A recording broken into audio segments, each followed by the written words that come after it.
For people who are not familiar with the story, you're on a flight. Yeah. Beverage service starts. Yeah. Tell us what happens. Yeah, I mean, it's an ordinary flight. They have the beverage service that starts, and I'm in row 11, and I'm in the aisle. My oldest son is right next to me in the middle seat. My youngest son is in the window seat. My wife is across the aisle, and my wife and daughter across the aisle in one row back. And so it's a typical flight, nothing out of the ordinary.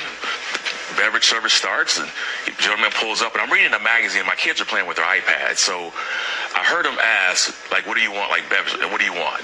And they were busy playing with the iPad, so they didn't respond. And I remember the tone got a little bit more aggressive, and I was like, man, that was kind of rude for him to ask my kids like that. So they got startled. They ordered their drinks, and I remember this. He puts the drinks on the tray, but with force. Like, you could, I mean, just kind of slams it down. They say thank you. He doesn't say anything. So I was like, all right, whatever. So he asked me my order. I gave him my order. Again, kind of slams the drink down. And again, I'm thinking, well, what is going on with this guy? But whatever. As he gives me my drink, he starts to move the cart. And my son says, excuse me, might I have some ice? And he obviously didn't hear my son ask for ice. So he moved the cart probably past my seat. And so my hand was up like, excuse me. And then I finally said, excuse me, can I get some ice? I just tapped him on the shoulder. He swings his arm back and said, don't hit me. And I'm like, dude, I didn't hit you. And then he rushes up to the front of the plane. He leaves the cart right there. And the gentleman in front of me turns around and says, I saw everything. I saw that. Like why did you didn't hit him? I'm like, of course I didn't hit him. So as I'm sitting there on the plane, it was bizarre because he's up there for a couple of minutes. And again, I was like, whatever. So I started reading the magazine. So you don't think anything of it? Nothing of it. Yeah. He comes back. He puts the cup of ice on my son's tray. He then takes the cart and takes it back up to first class. And about 3 minutes later, another flight attendant takes over. She brings the cart down, starts servicing the area, and that's it. But I don't see him for the rest of the flight. You don't see him for the rest of the flight? But what did you see when you landed? What did you hear and see once the plane had landed? That's a different story. I mean, when we landed, they told everybody to remain in their seats because, for whatever reason. And I thought it was a medical emergency. I fly a lot, so I've seen that before, where they say, stay in your seat, someone they need to tend to. And so I've seen that before. So, again, I'm just reading a magazine, and 4 or 5 minutes pass, and then my head is down, and I can hear like the walkie-talkies. I hear all the gear and wrestling of like you can hear when they come on, and everybody you can kind of hear like the alls, or like you can hear people the reactions to them coming on. Yeah. When you say they coming on, who's coming on? The FBI. FBI. Big FBI letters on the jackets. Big as daylight. Can't miss it. Yeah. Okay. FBI, I believe it was Orange County Sheriff Department.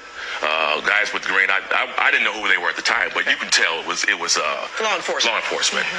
Without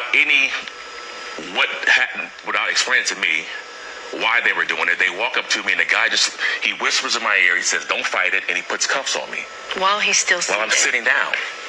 With everybody still on the plane. Everybody's on the plane. He never introduced, acknowledged or confirmed that it was Terrell. Or say, hey, here's why. Here's what happened. We're doing this, or nothing. Can I ask what happened? He just walked straight up to him and placed hands. And what was it like for you to be able to see your husband in handcuffs?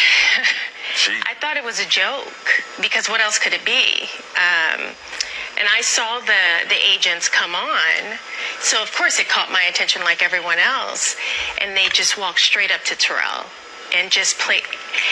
And so I jumped out of my seat and I said, wait a minute, like what's going on? And I hopped over the woman next to me, and I was kind of like, to Terrell, are you joking? Like, is this a practical, is this a prank? Like, and he just said quietly, no, it's not. And I'm looking at my sons, who are sitting right next to him, watching their dad being handcuffed. And what could we do? And I'm asking them, what is going on? Like, why are you doing this? Why? And they pick him, have him stand up. and pull him out. So I go after him, and he's telling me to stop. And then I'm standing there. The kids are still sitting in their seat. Everyone's staring It was at chaos. us. It was just. And the children are ages 9 to 13? We have 13. Our sons are 13 and 11. Our daughter is 9. No one helped me. No, they came back. They asked for a jacket to drape over Terrell's wrist. I said, can we get off the plane? So I yelled to the kids, let's go. I grabbed Terrell's bag out of the overhead. Where do we go? Like, what do we do? You know, I want to go with him. No one, I mean, we were just left to fend for ourselves on a flight with everyone staring at us.